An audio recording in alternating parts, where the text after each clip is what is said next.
Pemirsa, kunjungan warga lokal ke Museum Bali masih minim dibandingkan wisatawan mancanegara. Berdasarkan data kunjungan warga lokal ke museum terbesar di Bali, hanya 3.400 orang selama tahun 2019.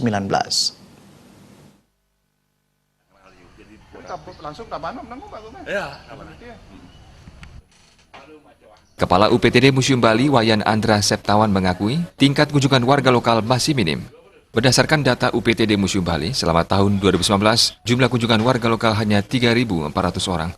Kondisi ini berbeda dengan jumlah kunjungan wisatawan mancanegara mencapai 13.000 lebih selama tahun 2019. Menurut Andra Septawan, minimnya kunjungan warga lokal ke museum terbesar di Bali, salah satunya disebabkan masih ada anggapan museum menyimpan benda-benda kuno. Untuk kunjungan masyarakat kita, terutama di Bali, memang selama niki masih kurang.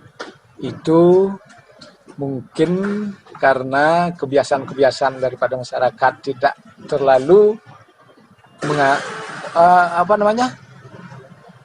menghiraukan terhadap budaya Bali yang ada di museum.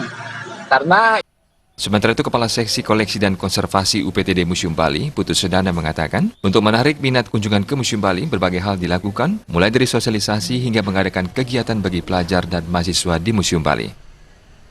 Sosialisasikan tentang keberadaan museum itu sendiri. Nah, jadi melalui sosialisasi ini, kita harapkan masyarakat akan lebih mengenal tentang keberadaan museum itu sendiri. Nah, jadi dengan mengenalnya masyarakat tentang keberadaan museum, tentunya masyarakat akan datang ke museum. Pertama, sesuai dengan misi kami adalah untuk melestarikan, menguatkan, dan mengembangkan kebudayaan Bali itu sendiri melalui artefak-artefak maupun koleksi yang kita miliki. Museum Bali memiliki koleksi berjumlah 14.000 lebih, mulai dari lontar, lukisan kuno, kain, patung, serta hasil karya upacara dan budaya Bali. Supariana dan Bayudi, Bali TV.